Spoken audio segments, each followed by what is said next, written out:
I RJ, think. can you want to do a cappella? What's Lo He Comes with Clouds Descending? Isn't that the what's the Advent hymn? No. No. O come, Emmanuel, and ransom captive Israel, that mourns in lonely exile here, until the Son of God appear.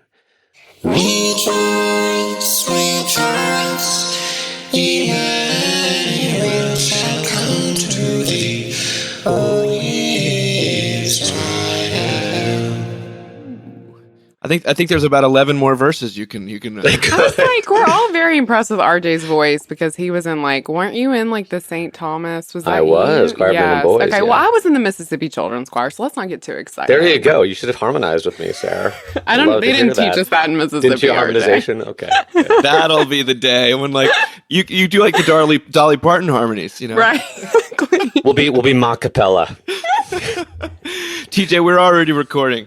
We just got a golden intro for you. I think you can cut it up, make fun of it. Absolutely. 3, 2, 1. Welcome to the Mockingcast, the podcast of Mockingbird Ministries. I'm David Zoll, your host, and in just a few moments, I'll be joined by my co-hosts, Sarah Condon and RJ Heyman. We come to you every other Friday to explore a few of the places where we currently see grace and its absence playing out in unexpected and compelling ways. We're glad to have you with us. Praise the Lord. Praise the Lord. God. Well, thank you for that, RJ. I think my Advent will not be the same from here on out. You have set the tone, as you often do. Happy to serve. Oh, well, I thought, this is going to be our last episode until the new year, and it actually marks 2 years since we relaunched this podcast. And so Wow. I should probably That's say amazing. Holy thank you to moly. the two of you for, showing up. Seems so much longer. Like a good marriage. I was actually trying to go back to see what we'd done about Advent before, and like I get back to like Advent 2 years ago was the Mockingcast rides again, and we're still riding. And Giddy up. we should probably say thank you to all those who support this podcast too, because you heard RJ's appeal last week, and that is the season we're in. We're doing fundraising, but the truth is, so many people give monthly to make this happen, and it is overwhelming and humbling and really touching. I probably should take the opportunity to give you a little update on Mockingbird. We're doing well, and we've got a lot happening in the new year. The main things we're working on right now, outside of keeping our 5 podcasts going in our website, is we're actually designing a brand new website where everything will be more integrated and it'll be updated and it'll just work a little bit better. And we're pretty close to the coding stage, actually, and trust me, it looks fantastic. The other thing is we do hope to have our second 365-day devotional out by this time next year. It's a mammoth project, but I think like more than half of the entries are in. RJ, I don't think you've submitted yours. Mine are not. Yes, Yes. they will be, though. Praise God. I got 12 months. You just found out. Yes.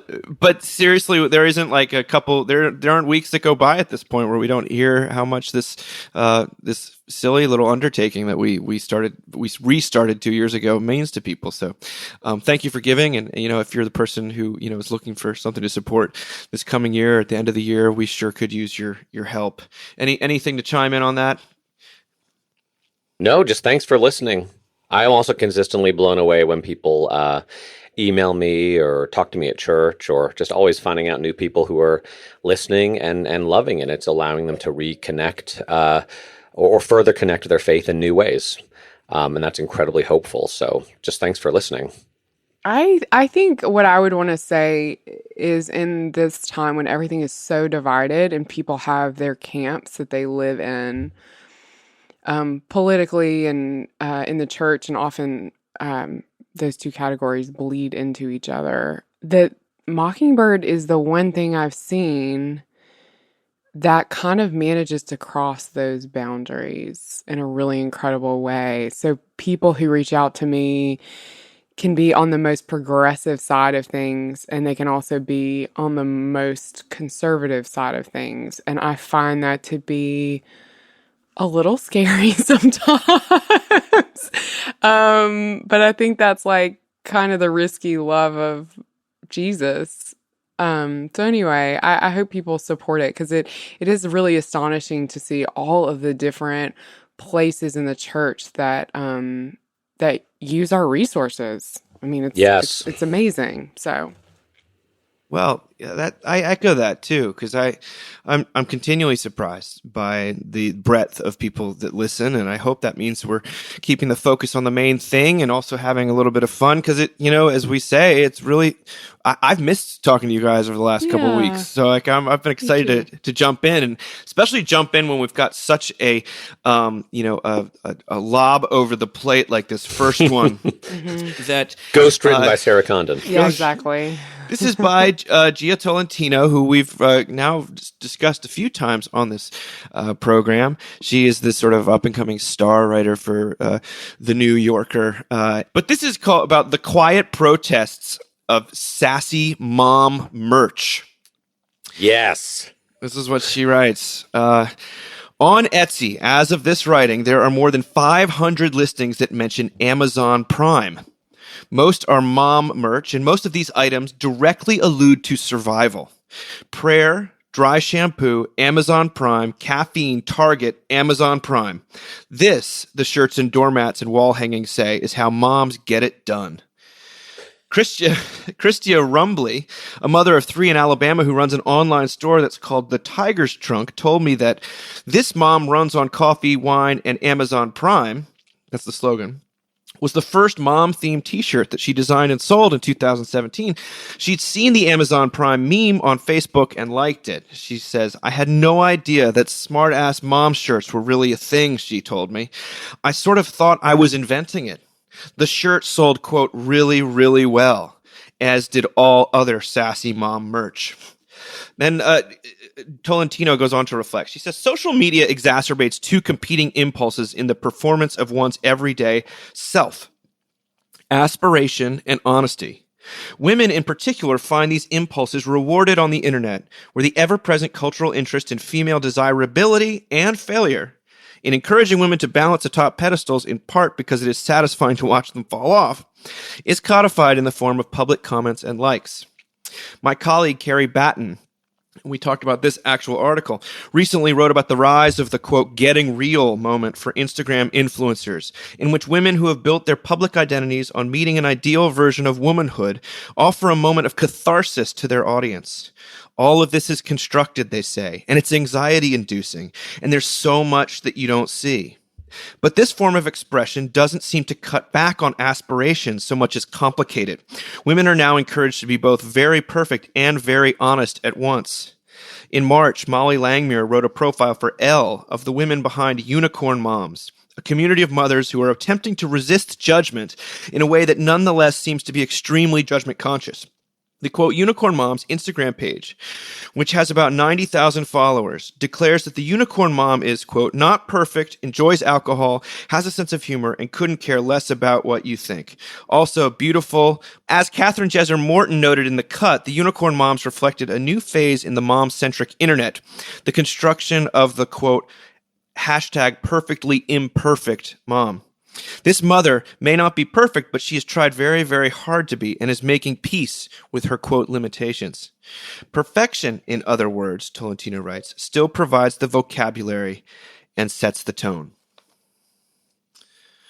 RJ, are you getting one of those This Mom Runs on Coffee, Wine, and Amazon Prime shirts for Jamie for Christmas? Oh, absolutely. Top of her list. Top of her list with rhinestones. Right next to a Peloton bike? Oh my gosh. Man, whoever came up with that ad had a bad couple weeks. Oh, yeah. But We found RJ's charred remains on his front yard. exactly. No, I want to hear Sarah on this. I will say we don't have a lot of mom merch in our household. We have a lot of baby merch, like bibs that say spit happens, or Daddy's Little Monster, things like that. So we kind of, we use our baby as a foil for that sort of thing. But I don't know. Yeah, I can see this being a big deal. It's not a big deal in our household. But I want to hear what I have some thoughts on motherhood in general. But I want to hear what Sarah has to say about sassy mom merch. Are you here for it, Sarah? What do you think? I mean, so one thing I feel like I need to say is that if you are having 2 glasses of wine consistently every night as a mom, trying to raise kids and get up in the morning and getting people on the school bus and everything, as a mom who used to do that, I just want to say you actually don't have to do that. I just feel like that's really necessary because this tendency we have towards sort of affirming a lot of drinking in suburbia and mom culture, and I've talked about it before, but I think it bears worth repeating, is a real problem. Because the thing, at least that happened to me, and that has happened to some of my friends who were on that same, 2 glasses of wine every night at least train, is that you actually just don't remember parts of your kids' childhoods. And you're kind of in a bad mood and you're really tired the next day and you have to parent. So I guess I don't want to get too heavily moralistic with people. I just want to say out loud, you actually don't have to do that if you don't want to. And I do drink, but I've cut back a lot. And I think actually some of this mom culture stuff made it harder for me to cut back. Huh.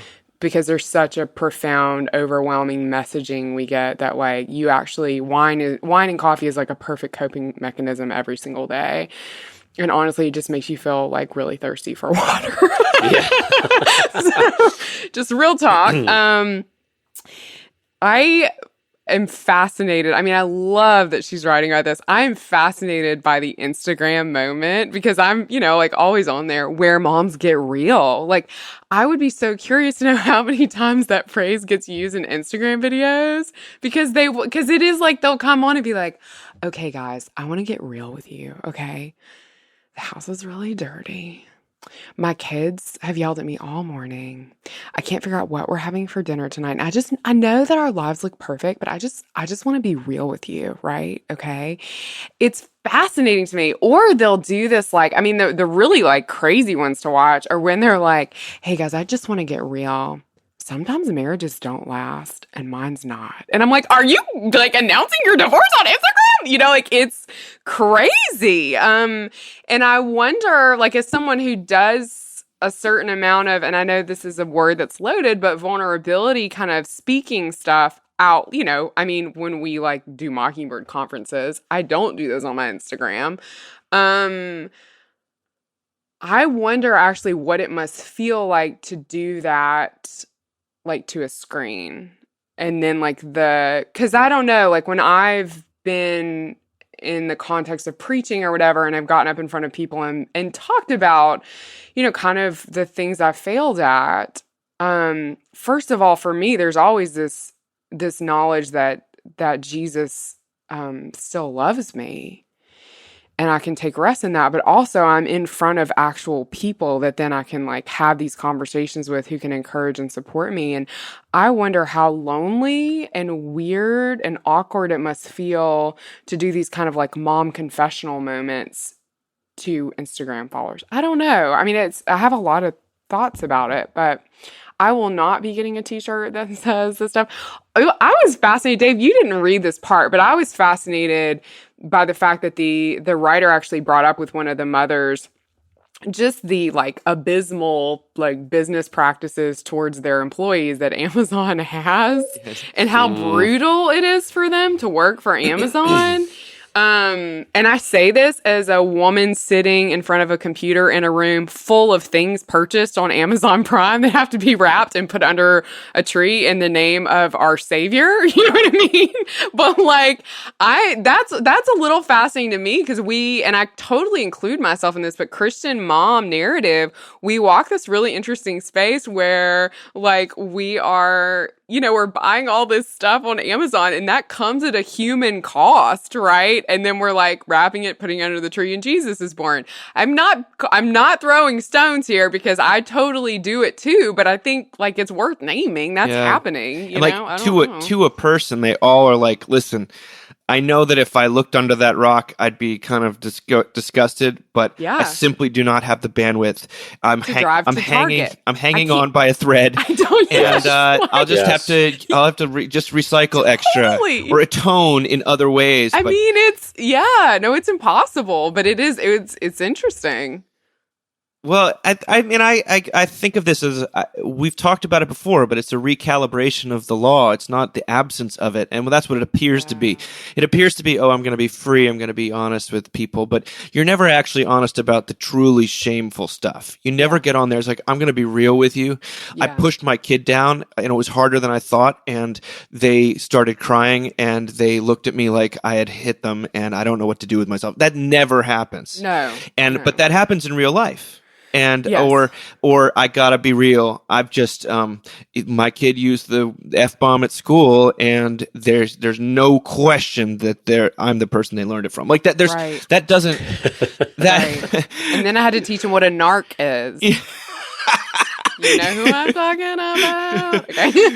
So then so it's a limited. It's still curated. It's just curated. It's like an extra level of curation. Anytime you're in curation mode, you're in performance mode, you're in self-justification mode. Yeah, and that's such a good question because actually I think curating vulnerability is the most exhausting thing we do to ourselves. And insidious. Yes. Yeah, because it feels so dark. cathartic, but it isn't really actually. Right. Yeah.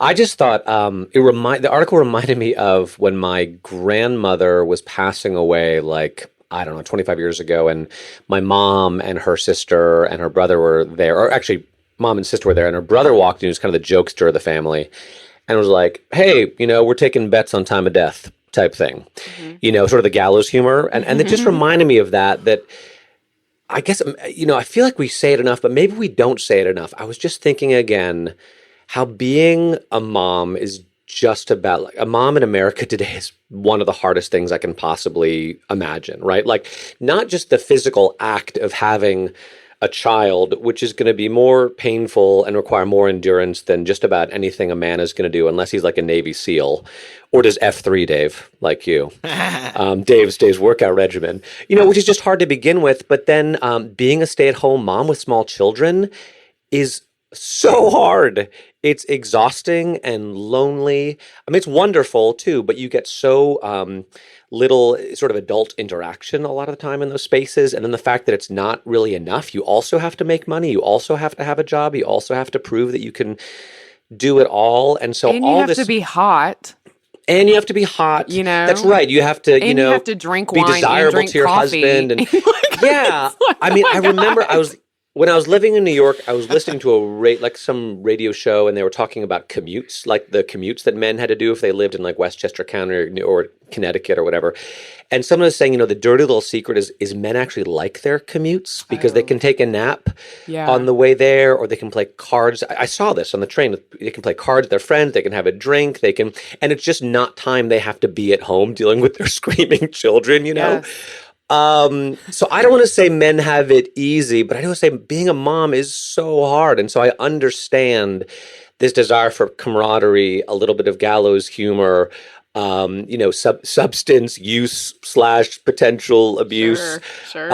I get it. So I just want to speak that again, especially to moms out there who are, struggling to be perfectly imperfect. My goodness, and then on top of that, just the American dream cuts against this, right? The dream of single family home ownership where you have a self-contained space. I think that people who live in communal villages where grandmas or whatever are there, aunts are there to sort of help out with the kids, and maybe mom can get like a little bit of time to herself and not have to pay for it. That seems like a much more conducive model for mom health than sort of the independent, I'm going to do everything myself type world we live in right now. And also it's we don't live in a society where it's safe to ask for help. moms do sort of feel like they have to do it on their own, unless like last resort, maybe you can call a friend and say, hey, I got into a pickle. Can you watch my kids for an hour? Cause I have to get to this thing or whatever. So that was my thought. It's just hard to be a mom. And I feel badly that this is the outlet, it's the outlet that people need One of to deal with that. That show, Big Little Lies, that was sort of stars basically every incredible actress in Hollywood. One of the things that they think they show so well is that a lot of what it's hard because of society, it's hard because of these things, but it's really hard being a mother to young children in an affluent setting because of the other moms. Like they're the ones who are so ruthless with each other, and that show, because of this terrible there's a murder, spoiler alert, that happens, and they're able to bond through that and have this sort of real vulnerability, and they stop basically all judging the hell out of each other. And it's this terrible thing that happens, and it's a homicide, make no mistake. And yet the love that's born out in that second season of that show is all because they've had to band together, and they've kind of been yanked out of this event has yanked them out of that competition scenario. Yes. And the men are almost largely irrelevant, especially in the second season, outside of the abuse that many of them suffer. But it's sort of a woman's world that we're seeing it. But I do think, of course, in the middle of this, I do think about men. Sarah, there's a book that you and I read last year. I don't know if, RJ, you got it, but the Unmade Bed. Yeah. And one of the things it says is that there's the laws on men as are they're in a different direction, they're a different shape, but they're constantly fluctuating this way too. For the longest time, men were told to never talk, and that strength was being stoic and being quiet and never having to ask for help. And then sort of the second wave of feminism came along. It's like, actually, that's a power thing. You're privileged to stay quiet, so we want you to talk. And so men started talking, and then they started talking too much, and we were like, "Please stop." And then they're like, "Know that about me." And then they're like, "Thank you." Yeah. Well, now you're mansplaining everything to us, right? And it's like he's taking it as a sort of like, well, fathers are trying to live up to the cultural and as well as the marital and as what their children want from them. And then there's that amazing Brene Brown thing where he's like, well, actually, you don't want me to be vulnerable. My wife says she wants vulnerability, but when I do it, they hate it. My daughters, and so. It's this kind of, this is why the message of when we talk about the distinction between the law and the gospel and sort of judgment and love, it is the incubator in which people actually live. This is what we're talking about. We're talking about it's reality. The demands put upon you by your role, by your biology, by your economics. I don't know what it is, but there's this distinction between, there's always going to be some command that you are not living up to, and if you're not allowed to even show that, and if it's to be perfectly imperfect, or it's just to be perfect, or it's to be stoic, or if it's to be vulnerable, who knows? But I know that it's going to get vented in some way. And wouldn't it be great if church was the place you went with that discrepancy? And I think that's where I go, at least at my best moments. Yeah, I think I just want to say one more thing about this, which is that there are a few women in my life who model that, who are so rooted in the reality of who they are and the reality that God has covered them, and I think about two women. I think about Emily Large. Yes. Always strikes me that way. The groups of women she creates at churches, and she's married to an Episcopal priest, are so varied and so complicated, and Emily just navigates that room, and they want to be with Emily. And similarly is Mary Zoll. Like, when I'm around Mary, it's like there's just such an acceptance and a true love without a judgmental spirit that I not only want to be around, but want to, in these moments, I have the same moments all the women listening have, where you feel like you're at, whatever school event and you don't quite belong there. And so whenever we feel that way, our tendency is always to judge everyone else in the room, right? And instead to like remember that, God justifies the ungodly, and that you're in that camp too. Step into being an outsider and be a little bit okay with that. Yeah. A shepherd. So anyway, I don't know. I just want to encourage that too. Well, let's go from that into a beautiful reflection on, the birth of Jesus, which is, we're in the season of Advent. I sort of feel like Advent is becoming this thing that we talk about almost too much in the church, frankly, because it's. However, it can be really powerful. Advent is sexy now. Advent is definitely sexy now. Talk about the ebb and flow of like fashion. But however, so liminal. There's something very, very powerful about it, and it was captured by Tish Harrison Warren. Writing for the New York Times. I was not expecting to see this in the New York Times. She's a wonderful writer. She wrote the Liturgy of the Ordinary, which is, won all these prizes. But I opened the New York Times on Sunday, and I get the want to get into the Christmas spirit, ? Face the darkness. This is Tish Harrison Warren. She says, for Christians, Christmas is a celebration of Jesus' birth. The light has come into the darkness, and as the Gospel of John says, the darkness could not overcome it. But Advent bids us first to pause and to look with complete honesty at that darkness. And we've sort of just been talking about various expressions of the darkness. To practice Advent is to lean into an almost cosmic ache, our deep, wordless desire for things to be made right, and the incompleteness we find in the meantime. We dwell in a world racked with conflict, violence, suffering, darkness. Advent holds space for our grief, and it reminds us that all of us, in one way or another, are not only wounded by the evil in the world, but are also wielders of it, contributing our own moments of unkindness or impatience or selfishness. American culture insists that we run at breathless pace from sugar-laced celebration to celebration. 3 months of Christmas to the Super Bowl, Mardi Gras, Valentine's Day, and on and on. We suffer from a collective consumerist mania that demands we remain optimistic, shiny, happy, and having fun. But life isn't a Disney cruise. The tyranny of relentless, mandatory celebration leaves us exhausted and often, ironically, feeling emptier. Many of us suffer from holiday blues, and I wonder whether this phenomenon is made worse by the incessant demand for cheer. The collective lie that through enough work and positivity, we can perfect our lives and our world. I'm all for happiness, joy, eggnog, corny sweaters, and parties, but to rush into Christmas without first taking time to collectively acknowledge the sorrow in the world and in our own lives seems like an inebriated and overstuffed practice of denial. Both darkness and light are real, and our calendar, the Christian calendar, gives time to recall both. But in the end, Christians believe the light is more real and more enduring. There is still good news to celebrate, even when, perhaps especially when, it's been a hard year. That's a great thing to read at any time of year, I think. And especially, we were fond of quoting Fleming Rutledge when she says Advent begins in the dark. And if you've been to a liturgical church or the one that follows the lectionary, you know that the readings at the beginning of Advent, beginning of December, when everything's supposed to be getting warm and bright and it's starting to feel a lot like Christmas, they're dark, they're apocalyptic, they're kind of violent and ugly.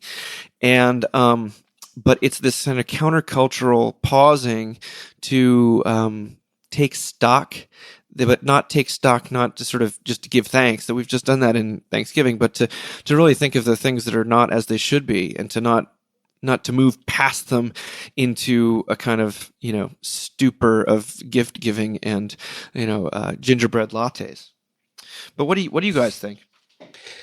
I guess I just feel like all year is Advent, to be honest with you. Like, she talks about darkness. Fleming Rutledge feels the same way, RJ. Yeah, and I'm not, maybe I'm the only one. I understand what she's saying about relentless positivity and needing to move from one saccharine, victorious moment to the next. That certainly doesn't feel like the reality of my life. So when I do get to Christmas, and let me say, we got 3 boys at home, and my oldest, my 17-year-old, maybe loves Christmas the most. And this year was difficult because Thanksgiving came so late. And he's like, when can we start playing Christmas music? And his fall has been his last year has been so hard. that I held out. I couldn't do it before Christmas. I think my wife played some Christmas music before, Thanksgiving. But to have some hope and some joy and some light in the midst of darkness and struggle and late nights, I'm fine with that, because again, it feels like all year feels like Advent.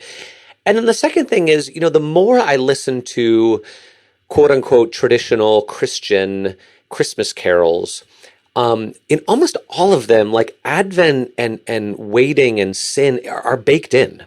Like maybe not the first verse, but almost always the second verse. I was thinking about like joy to the world. Like, okay, the first verse, joy to the world, the Lord is come, let earth receive her king. But then the second verse, no more let sin and sorrows grow, nor thorns infest the ground. He comes to make his blessings flow far as the curse is found. And I find that to be the case in all these Christmas hymns. They're not dismissive of the reality of human pain and suffering. Like they embrace that because that's what Jesus comes to save us from. And lastly, I will still say that every year, and maybe it's just a symptom of my own busyness, Christmas still always feels like a surprise. Yes, it always feels like totally agree. Jesus being born into the mess. Yeah. The surprise of a baby being born and the pangs of childbirth and the quietness and I just don't seem, I never get to Christmas and I'm like, well, it's been a long time coming. I'm like, okay, like, thank God it's here, because I've needed it. And so I get what this article is saying. And at the same time, I'm happy to start thinking about Christmas. And like she also acknowledges, I can't do the 12 days of Christmas thing because my kids are back to school like 7 days later. And maybe I'll get into that someday, but I just can't wait that long, maybe. Do I talk now? Please. No, RJ, it's fine. I really agree with RJ. And I think part of what we have to remember is she's writing for the New York Times. And so a lot of people reading this don't understand what Advent is, maybe, like I'm fascinated. I have a friend who is not Christian, and she just like bought an Advent calendar for her dog. And I was like, I mean, that's cool, but Advent's like a whole thing. And so I do think Tisha's work is really important because there's a lot of people who don't know what Advent is. That said, I do think there is this impulse in the church to kind of quote unquote get ready, which is a biblical call, but it also for me feels like we turn it into this like as though Christmas won't be a surprise. You know what I mean? Like, I love what you said, RJ. Like, Christmas always comes as a surprise. It's always like, wait, what? Like, Christmas is here? What? Wait, tomorrow's Christmas Eve? And you're like, and this beauty is born into the mess of what we're all experiencing. And you're not ready for it. And you can't read enough Advent devotionals to be ready for it. You know what I mean? Like, and you can't think about your suffering enough to be ready. You won't be ready for it, I don't know. I think Advent is very hot right now, and there is this like impulse to. I mean, Advent has become its own marketplace, right? Like we're all buying stuff. Oh my God, we have like 12 Advent calendars in my house. Like we're all buying stuff for Advent now. It's have we lit our Advent wreath once? No, we have not. But we've eaten a lot of chocolate and put together some Legos. I think Legos isn't making the Pentecost calendars quite yet. Yeah, it's I don't know. I mean, I think that's something I get nervous that we turn Advent into its own burden.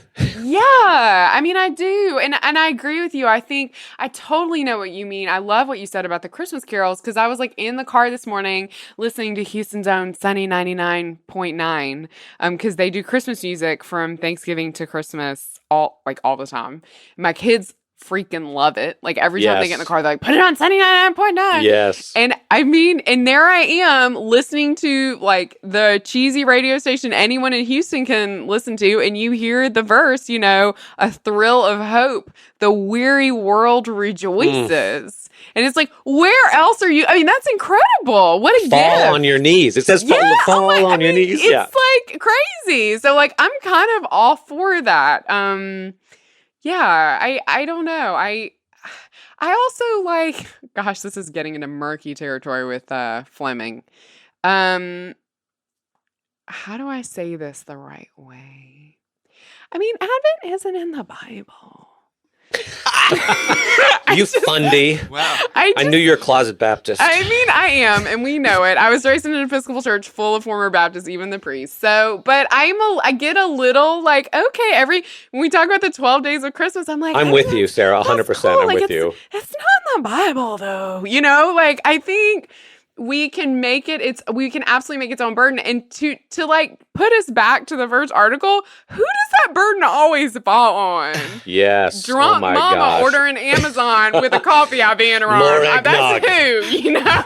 Like, so anyway. No, That's and my- I love it. I think that like it is a powerful thing for her to testify in the New York Times that Yes. Christmas is not some Pollyanna. Hey, everything's great. Like it's not divorced in any respect. Actually, it couldn't be more intertwined Yes, with the it's not darkness in the denialism. world. But I really think it was Karl Barth who said the thing about there is no. If you really want to get down to it, Advent is the only season that Christians live in. It's the waiting. It's the second coming, and yet I don't feel like the injunction to get ready, to be ready. Readiness is talk about the law. I mean, have you ever talked to someone who's about to get married and said, "Are you ready?" You know, like, no, I don't think so. I don't know. Is that such a thing? Can you be ready? Are you ready? Right. Are you ready to have children? Are you ready? Right. Well, I mean, No. I one moment I'm not ready to take a shower. Right? You know, I don't have any existential crisis about whether I'm going to shower The today. truth You is, know, it's- if you think you're ready, you're not. And if you if you're not ready, you're probably close to being close. And I just need at all times of the year, I need that, what my favorite thing is that third verse of It Came Upon a Midnight Clear. O ye beneath life's crushing load, whose forms are bending low, who toil along the climbing way with painful steps and slow. Look now, for glad and golden hours come swiftly on the wing. O rest beside the weary road and hear the angels sing. I mean, I'm all about that, from Thanksgiving onward. And I also happen to be a huge Christmas music fan myself. Though, guys, I think that in giving it its due, since we're here, last year we weren't able to really focus on what was one of the most popular things that's gone up in our website for a long time. And by the way, Sam Bush put up something today all about Christmas carols and the sort of profound stories behind most of them, because you learn those stories and you're like, whoa, someone was really suffering and they didn't just come across this stuff by accident.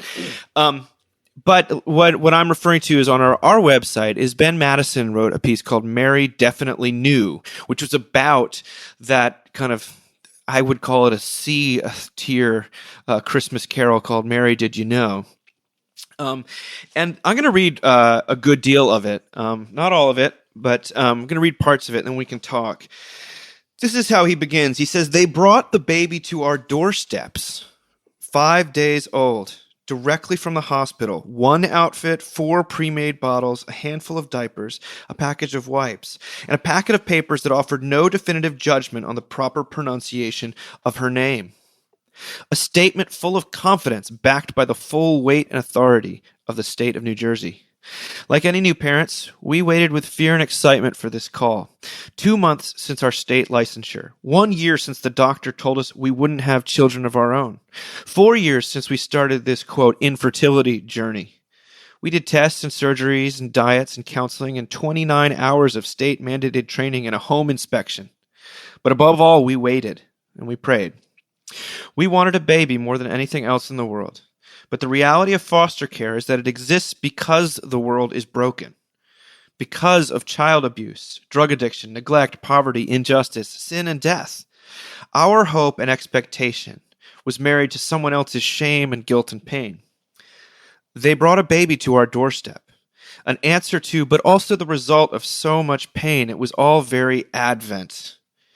And so I cry because this baby, she's perfect and I love her. And I can't believe she's here and my heart breaks that she can't be where she should be, that she's with us instead. People love asking, are you prepared to give her back? As if that is a normal question one might ask any new parent. Are you ready to give this thing you love more than you knew you could back to the uncertainty and brokenness of this world? Are you ready for her not to be yours anymore? I mean, it seems to me, though, this question could be asked of any parent. Are you ready to lose a child? Life is fragile. The world is broken. Things don't go according to plan. Seems like a reasonable question, but we don't ask it because it also seems wrong. This is why I think there's so much anxiety and hand-wringing about that song, Mary, Did You Know? Mary, did you know your son would die? Mary, did you know this child you love, more than you knew you could, would be gone? Mary, are you prepared to give him back? This Advent, it's the only thing I can think about because they dropped a 5-day-old baby at my door. And for better or worse, I have fallen in love with this beautiful little girl, and I am in no way, shape, or form prepared to give her back. Mary, did you know? Of course she knew. We all knew. It's not only Mary who knew that her son would have to be given up, but the Father as well. God sent his only Son into the world, handing him over to the brokenness of that world, so that that brokenness could be dealt with once for all. When people asked, are you prepared to give this child back? I am reminded of Mary and of God, and of all parents who know that one day, hopefully a day far off, that they too will have to give their children over to the brokenness and death of this world. But in that handing over, we are as ones with hope. The handing over of Jesus into the hands of sin and death opened the way for the correcting of that brokenness, the reconciliation of all things. Are you prepared to give that baby back? No. But when and if the time comes, I know I will be in good company. Those who have turned over children in the name of making things whole that are fragmented. It is in this handing over that makes possible the adoption that we experience as children of God. For now, we wait and we pray and we stay up all night and we love this tiny child more than we can love anything else in the entire world, because we all know that the things we love will pass away. We know it. Mary definitely knew it, and God knew it when he gave up his only son.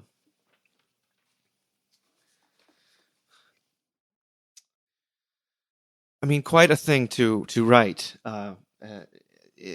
Ben has this short essay reflection has been just making the rounds, and I just watch as person after person just starts weeping as it relates to this time of year and to what it's like to have adopt a child and to be a foster parent and to to simply hope in the Son of God coming,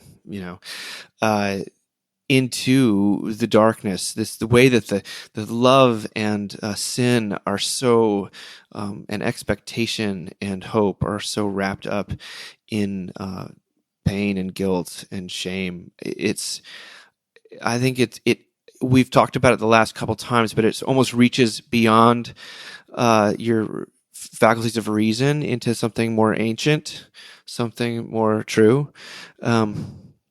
So I don't know. What are you guys? How does this connect with you? And what are your thoughts about Christmas this year and about Advent? One thing I have to say, because I keep thinking it, is we have really good friends who actually got a baby delivered to their house on the Saturday before Easter in an Easter basket, who were doing the foster to adopt process, who are also priests. So it's always good to know that God has a sense of humor. I know Ben, and I I've gotten to hold their baby. She's still with them. And so I think this hits a really personal thing for me, because I think the longing part of this is so relatable. Honestly, we had a hard time getting pregnant. And so whenever I read these stories, it's like, oh my gosh, like it's such an impossible thing. And then it's almost like what we were talking about, like you can't be ready for this, you know what I mean? And then for a daughter to be given to you and it to be compounded with not knowing how long you're going to have her. I guess it's hard for me to talk about this without just saying, like, Ben and Ashley are incredible people. Yes. And they're incredible people to do this and to love her and to love their family, knowing that their family may not always look like this. And they're incredibly faithful people. And we're so lucky he wrote about this. We talk about earlier on. We talked about mothers and fathers, and I was just trying to think of the last time I'd read anything written by a father about infertility. It's hard enough to write about. I mean, I can't imagine how painful it is for anyone to write about this, but for Ben to do this, it just is so courageous and inspiring. And Also, I've learned through them that adopted babies babies mimic parents' faces like newborns do. Do you guys know this? Like they'll try to mimic it's part of the reason why they get our expressions and then tend to look like us really early. But Ben does this really weird thing with his eyebrows, and she does the really weird thing with her eyebrows. So anyway, it's really beautiful.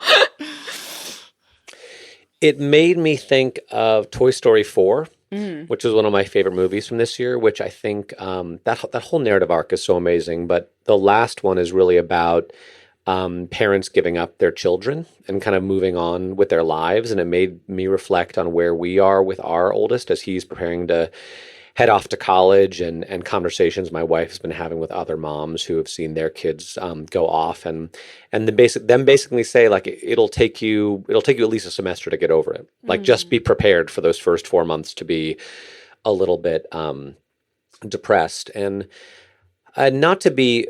It's not the same thing, being a foster parent and knowing that your child could be sort of taken away is not the same thing as losing your child to adulthood or college. Those are different things. But it did also make me think, as I've reflected on our own parenting and the anxiety that comes with it, the fear, and then talk to other parents about the same sorts of things, that some of that anxiety and fear is a bit chased away when you recognize that at the end of the day, you are only ever a surrogate parent to your children, and that they have a true parent, which is God. And that at some point you have to give over your child to God and say, look, I'll do the best I can here. I'm going to blow it. I'm going to make mistakes. I'm going to love this kid the way that I can. But at the end of the day, this is your child and not mine. And thank you for the gift. And I guess the struggles of being in their life. But yeah, to me, that ties in, that again, Mary knew that from the very beginning, that she was his earthly mother, but he had a heavenly father who had different plans for Jesus than she might have had. But God's plans are better, even when they're harder or we don't understand them. They're more mysterious. And I don't know, to me, that allows me to keep a little bit of sanity in the midst of my own failure and fear as I parent. Yeah, I love that. I'm sorry. I didn't mean to interrupt you. No, I'm done. I do have to say, I think part of the reason Ben wrote this is because there's this big feministy, which I'm a feminist, to be clear, feministy outcry against Mary Did You Know, where people have written alternative versions of it because they're like, of course Mary knew. And okay, first of all, please appreciate some nuance. You know what I mean? Before we attack things. I actually love Mary Did You Know because I think it's so staggering to imagine that she would have, and that she did, and that she did what she did. Do you know what I mean? I actually think it's really quite beautiful. And it is I think if we're very honest with ourselves, that's a question we ask regularly when we're in this season, which is how could she have known that those small arms, were arms that would be on a cross, and to make peace with that and to raise him in that. I mean, it's just, so I think it's a fair question. I think it's an okay song. So, I appreciated that Ben wrote this. Yeah. I always think of that, that I remember watching The Passion of the Christ, Gibson's movie, and I have a more favorable impression of that film than some people do. But I remember when Jesus is carrying his cross and he sees his mother and says, "See, mother, behold, I make all things new." And he's so bloodied and suffering.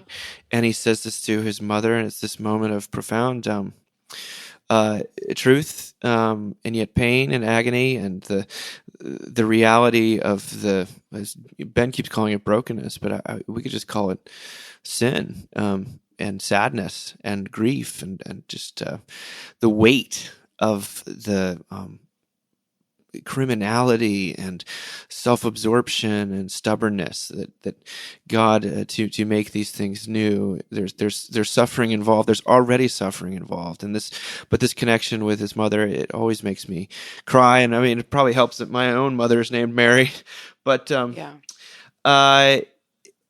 that to me, you can't kind of get around this when it comes to what it means. I also think always the adoption language is so Pauline, in terms of the New Testament. And I'll never forget our former the president of Mockingbird, the board, with Tom Becker, who he and his wife adopted a child, and they had to wait years and years, and just so many hoops you jump through, and then really one morning you get a call, and by the end of the day, this child is yours, and there's no divorcing. Like, you can't. It's permanent. And it's all, the child is a baby. There's no, it plays no role outside of just being present.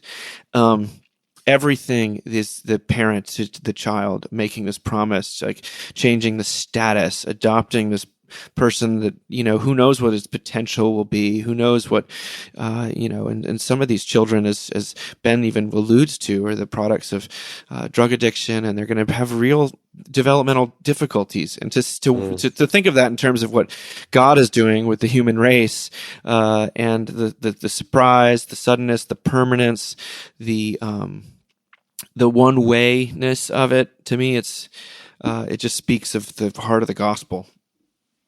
So I'm grateful for it. I also want to let's sort of leave off from there. This is the end of the year. It's the end of the decade, guys. So I thought, before we hang up, before we go off to our own eggnog and silly parties, and also tons of church work I know that you guys have in front of you, but any closing recommendations, thoughts, moments to lift up? I mean, I'm just curious about your end of the year reflections, or it can be as silly as you got to watch Fleabag season 2, or it could also be as Schitt's Creek is what you got to watch, but yeah, Fleabag season 2. Jamie loves that show. It's so good. Obsessed. So I just had a couple of things I was going to raise up. I think I mentioned this book, maybe in the magazine, but The Dearly Beloved by Kara Wall is one of the best books I have ever read. It is an account of these two Presbyterian ministers who co-lead a Presbyterian church in the 1960s. And one of them is very social justice minded, and he's married to literally a Mississippi girl whose daddy was a preacher. And one of them is like very devout and academic, and he is married to a woman who's an atheist. And the way that it is written from such a beautifully non-judgmental perspective, but really talks about these people's lives in faith or lack thereof and why there's a lack, is so powerful. So anyway, I want to recommend that. If I had the money, I would literally buy every clergy person in America a copy of it, because it was so comforting in some ways to hear my own story told back to me. And I would also just say this book was on the Today Show, so it's very it's not a super Christian book in a lot of ways, but I think that's what makes it so beautiful. I also just want to raise up my other favorite podcast. Actually, this is my favorite podcast that I'm raising it because I don't listen to ours. Sean, no surprise there. Crazy if I had to listen to myself. Sean of the South. I cannot recommend enough. There's this guy, Sean Dietrich, who does it, and it is incredibly beautifully done. I mean, he talks about the South, but in such a way that there's so much grace and so much acknowledgement and a tremendous amount of humor. It's a wonderful show to listen to with kids in a car. So if you're Christmas, you're driving, you need a show. Sean of the South is excellent. And I think the moment I just wanted to raise up from this year actually is the moment when Brant Jean hugged his brother's murderer. I think that's really worth. That was such a powerful moment and such a fascinating moment in American culture, because I'm not sure I've seen so much. I mean, we talked about it, but so much relief and joy and embrace and forgiveness so quickly followed by, this is not okay. What he did is not okay. We're not okay with this. And I think for me as a Christian and as a pastor, I learned so much in those 48 hours about just how much we need forgiveness and how angry it makes us. So, Dave, you'd asked the things this year we were most thankful for.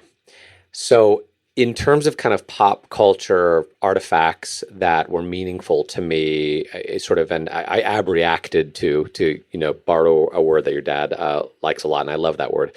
I don't Toy know Story what it 4. means. Okay. You don't, well, things that connected with your own emotionality in a way that was good. helpful and cathartic. Abreact is Let's one of put it those that words way. people say, and I'm just like, yes. Yes. I'm gonna use all the context to figure out what the hell that word means. Okay, thank you, RJ. Yes. So things I abreacted to.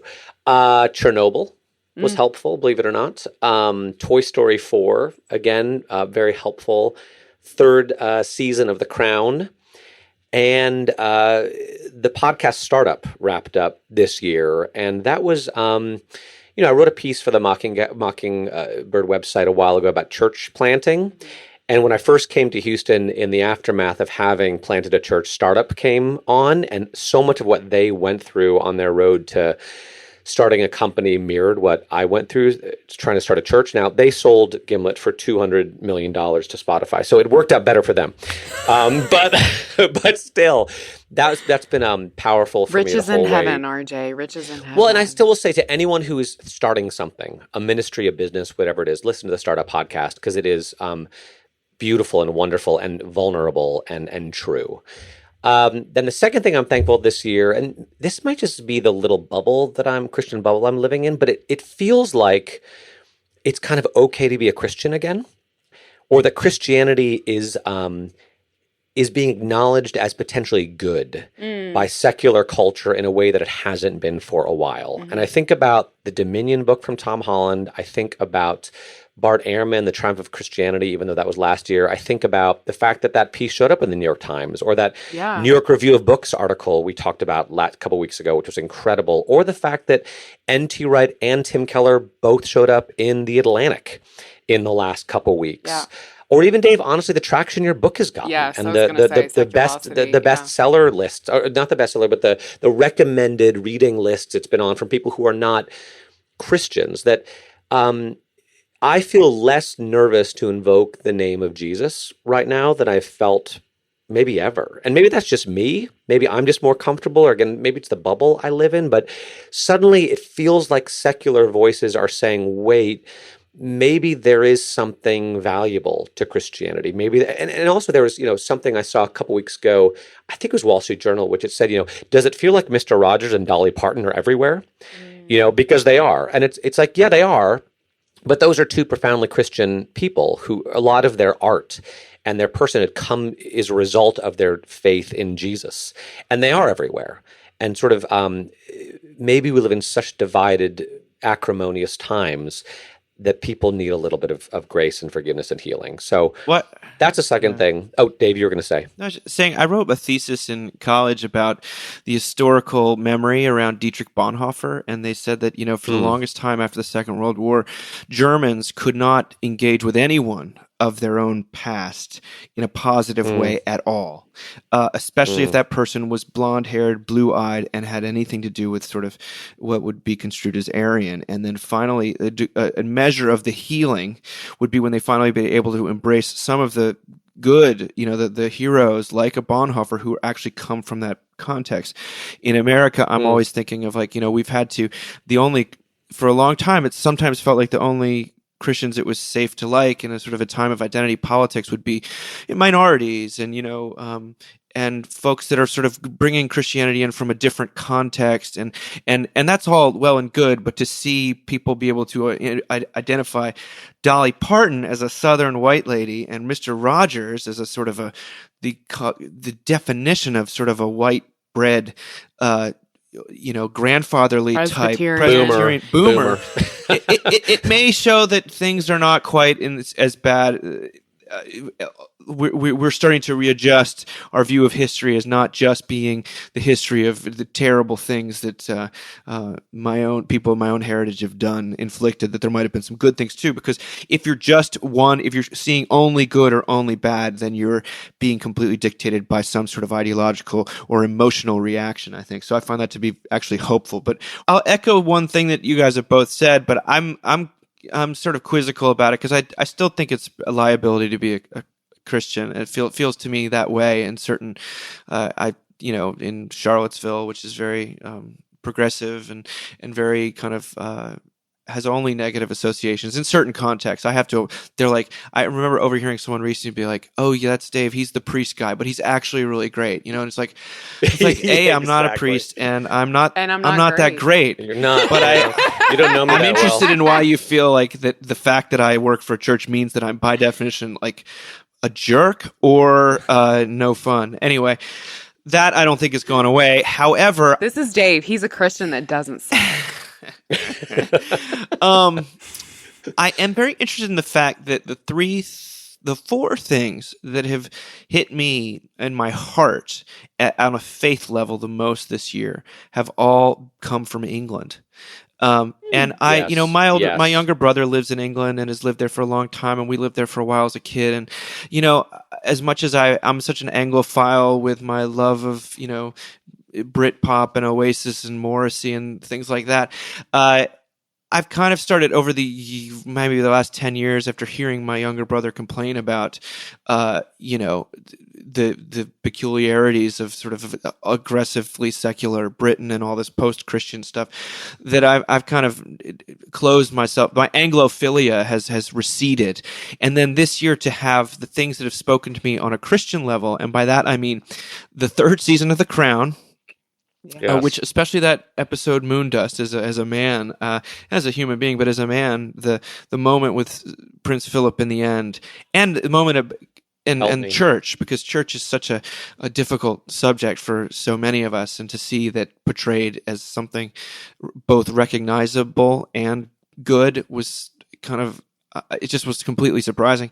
The second season of Fleabag. Now I know it's completely profane and all this stuff, but I felt that the context of religion having something real of to offer, and the fact that she not only didn't dumb down the priest character Phoebe Waller-Bridge, but she kind of put all the best lines in his mouth, and he was again a recognizable human being who had profound, blind spots, but really profound, sincere faith, and that was motivating him to not be a judgmental, jerk, but to be a person of great service and humility and humor. I found that to be surprising and encouraging in a deep, deep way. And then there's that Tom Holland book about Dominion, which is basically one long apologetic for what's good culturally, historically about Christianity. It's not a theological book. And then the best book novel I read this year was Jonathan Strange and Mr. Norrell by Susanna Clarke, who's a more British novel could not exist. And she's the daughter of a Methodist minister, I believe. And it's sort of about re-enchantment, but there's a ton in there about not just good versus evil, but institutions versus creativity, and healing and hope. And I found that to be I'm puzzling over it. Why is it that the gifts that were given to me this year all came from this quote unquote super secular England? And I didn't find the same connection with American culture. So that's a both exciting thing and something I'm just continuing to think about. Another thing I'm grateful for, well, I'll just leave it at that. that's enough. There's so much out there. I needed a respite from dark television. I found like I love television, but it's gotten so dark that I think it's much more of a creative risk these days to show wholesomeness in a realistic way, which I think we were seeing. I mean, Phoebe Waller-Bridge. Bring back Friday Night Lights. She says that the second season of Fleabag is all about a woman being healed, and I kind of, and it's also hilarious, and clearly The Crown, it's tapping into something eternal and beautiful and flawed, and it's not just costumey. I mean, it is that. It's all those things. So anyway, there are real signs of life, and I am grateful for the reception the book has gotten. I was hoped that it would do well, but not this well. So I think we've got the audiobook is coming out here any week now, probably before Christmas. Oh, nice. It's not Are you reading it? No. So that's I'm as interested as anybody. Yeah. And then Is it Forky? There'll be a paperback. Oh man, Tony. Wow. So that's me. I'm grateful for the two of you. I'm grateful we get to do this. It's Great such for a labor of you too, love, Dave. as we say. So It's fun. So I'm not going to say Happy Advent to you both. I'm going to say Merry Christmas. Merry Christmas. Merry Christmas. Yes, to you too. And a happy Talk new to year. you in 2020. What? Awesome. Yep. Next decade. See you next Bye-bye. decade. Yeah. Bye. Bye.